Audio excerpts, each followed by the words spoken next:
Hey guys, welcome to another episode of CVR POV, and we're going to be tackling this key scratch down the rear quarter of this Micra. Now it's unfortunately gone through the clear coat and perhaps down through the base coat layer, and we can catch our fingernail in it quite easily, so it's definitely something that won't polish out. It's definitely something that won't just sand and polish out, so we're going to have to do something a little bit more to it, and this is going to help you guys out, hopefully save you some money and hopefully make your car look better. So the first thing we're going to do, we're just going to clean up the area with some panel wipe or degreaser.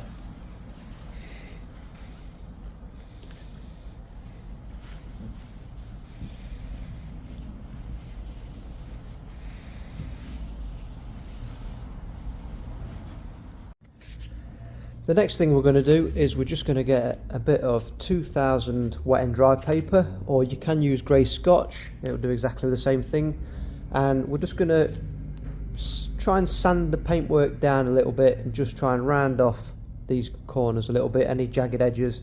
Sometimes when the car's been keyed or scratched it tends to fray up the edges, so yeah, we're just going to give that a little bit of a sand down with a bit of water. It also keys up the surface for the next stages.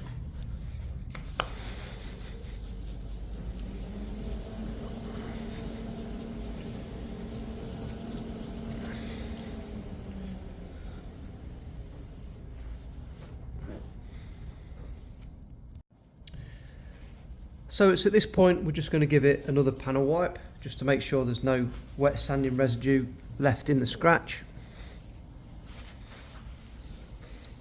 We want to keep this area nice and clean. Okay, so now that we've got our paint mixture sorted, it's time to apply some paint to the scratch. And in this method we're going to be using a squeegee blade. So we don't need much on the squeegee blade.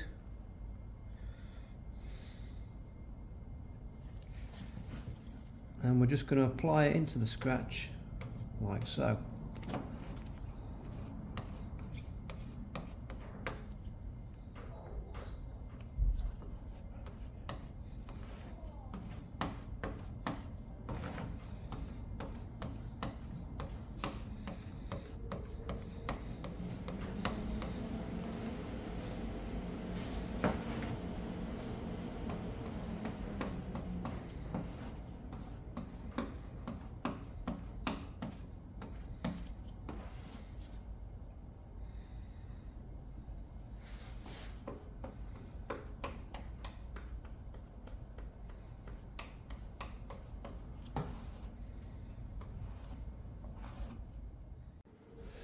So once we've applied the paint to the area, I like to then remove some of the excess paint with some paint reducer or thinners.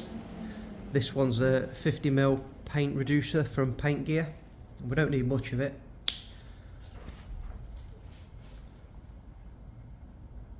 Now we need to make sure we stay away from where we've applied the paint within the scratch, and we're just going to move it from around the edges.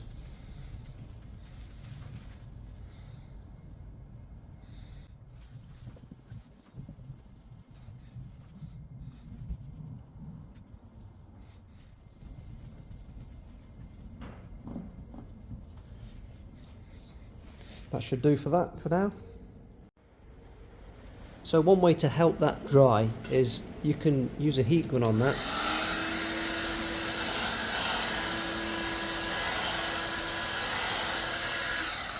Probably for about 5 minutes, just gently heating it, blowing the air across it. We're not getting the panel too hot, we're just nicely keeping the panel warm. Obviously if you're in a hot place or it's summer, then the natural heat and temperatures will dry it. Also if you leave it, you know, X amount of hours depending on the clear coat used, it'll air dry eventually, so it might be something you want to leave overnight. As long as it's dry, that's the main thing, because if it's not fully dry then it's not going to work, the process won't work. So obviously the next stage will need it cooled back down again, so either put your car in the shade or wait till it's cooled down. Otherwise again we're going to cause problems for ourselves, so yeah, we'll get on to the next stage.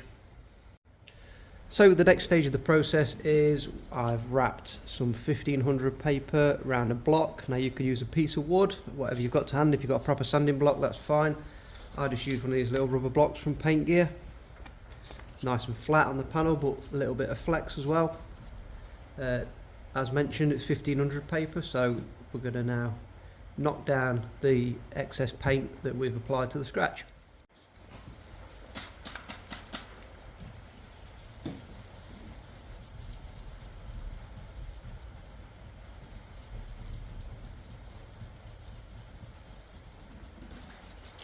Make sure you use plenty of water.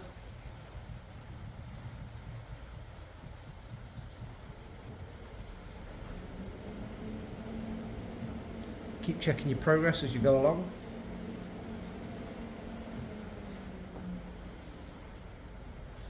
Obviously we are sanding the top coat, the clear coat, so we can't keep sanding forever, so just be cautious that we're not removing too much material. And as you can see, that's sanding down the excess paint pretty good, so I'm just going to carry on with that.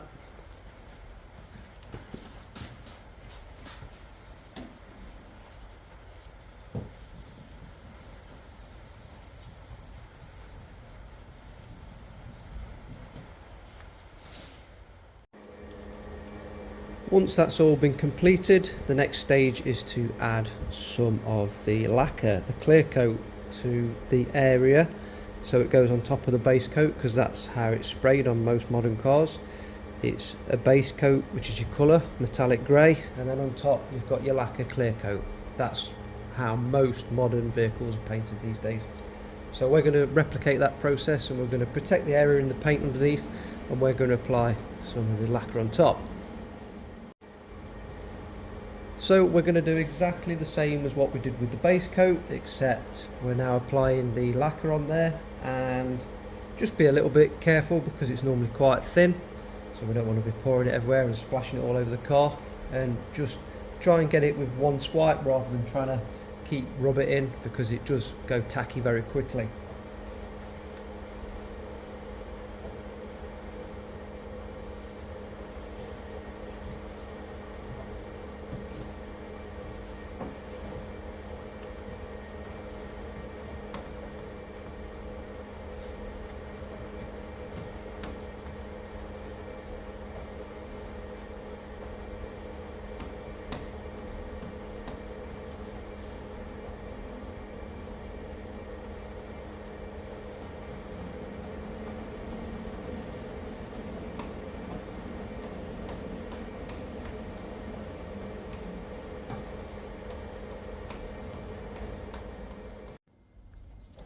Now that's cooled down after being heated with a heat lamp. We've got to do exactly the same as we did with the base coat layer. We're just going to sand this down with a bit of 1500, make it nice and level, and hopefully that should have improved the scratch.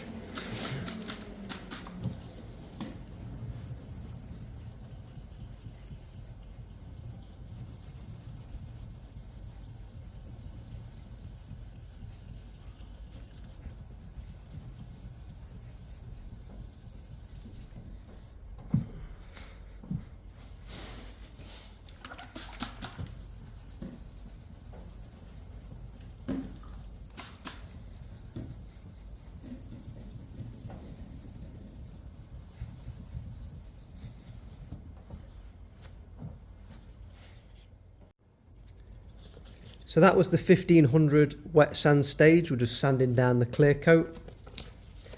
We're just going to go back to our 2000, and now we're just going to go over the whole area again with the 2000 paper.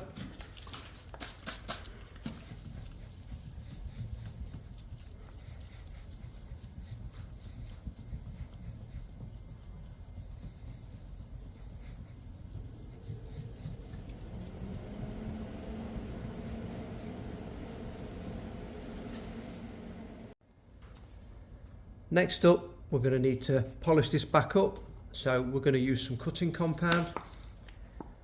I like to use Freckler G360 cutting paste.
So there we have it, guys. That is the squeegee method. 2 stages, base coat and then lacquer. It's looking a million times better than what it did. So unlike other channels, full transparency on this channel, it isn't completely disappeared. There is still some remnants of a scratch. It's probably 70 or 80% improved. Looks a lot better, and obviously protected the area. It's completely flat and smooth now, so there's quite a few benefits to it really. Again, full transparency, some colours work better than others. What you often find is with these highly metallic paints is you often find once it's been sanded and polished back up, it's often darker than when it was applied. So that's not down to the touch-up paint, that's down to just the way that the metallics sit, and it's something that's almost unavoidable. So again, as mentioned twice, full transparency. I'm not trying to fool anybody or make out like it's a perfect repair. It's not a perfect repair, it's an improvement, and I'm trying to catch it as many angles as possible so that you can see that it's all legitimate. It is an improvement. I'm not trying to hide the fact that it's still there to some degree. And yeah, as we just draw back, in the motor trade, especially when you're selling cars, prepping cars for retail, there's the 6-foot rule as mentioned. So you know, if it some way takes your eye off the damage, then that's good enough.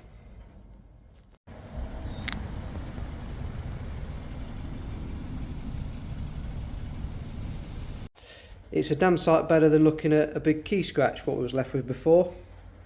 And yeah, I'm pretty happy with that result. Again, I do have to mention that this particular method, it is quite heavy on the clear coat, so you've just got to be aware of that, guys. You know, it's very easy to burn through when you're putting that much sandpaper on the clear coat and also polishing it up at the end, so obviously proceed with caution.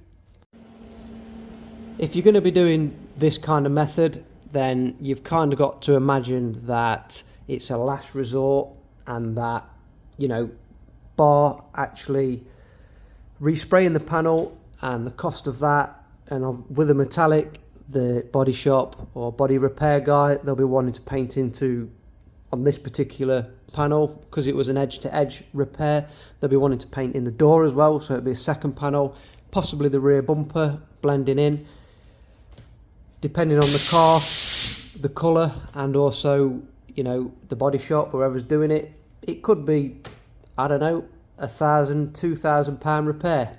So when you're going into a repair like this, you have got to be aware that you may cause further damage to the paintwork area, and this is kind of a last resort instead of having it painted. So with that, guys, thanks for watching. I hope you like this method. I hope it saves some of you guys some money, and keep enjoying it, keep enjoying the hobby, and yeah, check out my other videos. Cheers, guys.